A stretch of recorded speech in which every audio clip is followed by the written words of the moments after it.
Venezuela की सूरत हाल पर अक़वाम मुत्तहिदा की सलामती काउंसिल का हंगामी इजलास हुआ, जिसमें अमरीकी कार्रवाई पर शदीद इज़हार तशवीश किया गया। पाकिस्तान ने वेनेजुएला में यकतरफा फौजी कार्रवाइयों को आलमी अमन के लिए खतरा करार दे दिया है। अक़वाम मुत्तहिदा के सेक्रेटरी जनरल एंटोनियो गुतेरेस ने वेनेजुएला में अमरीकी कार्रवाई की कानूनी हैसियत पर सवालात उठा दिए।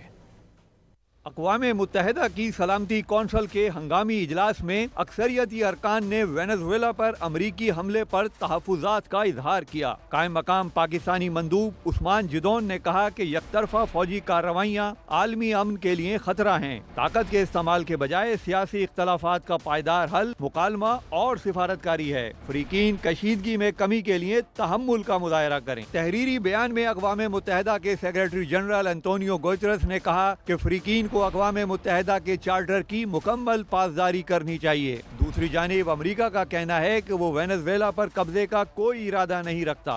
अमरीकी सफ़ीर माइक वॉल्ट्स ने कहा कि अमरीका ने महदूद कार्रवाई की, 2 मफरूर मुल्ज़िमान सदर मादुरो और उनकी एहलिया को गिरफ्तार किया।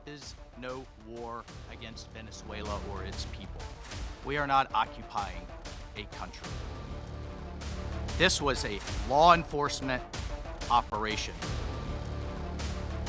in furtherance of lawful indictments that have existed for decades. The United States arrested a narco-trafficker who is now going to stand trial. Venezuela के सफीर ने सदर मादुरो को गिरफ्तार करने की अमरीकी कार्रवाई को गैर कानूनी हमला करार दिया। रूस, चीन और कोलंबिया ने अमरीकी फौजी कार्रवाई को गैर कानूनी करार देते हुए उसकी शदीद मजम्मत की। मुतालबा किया कि मादुरो और उनकी एहलिया को फौरन रिहा किया जाए।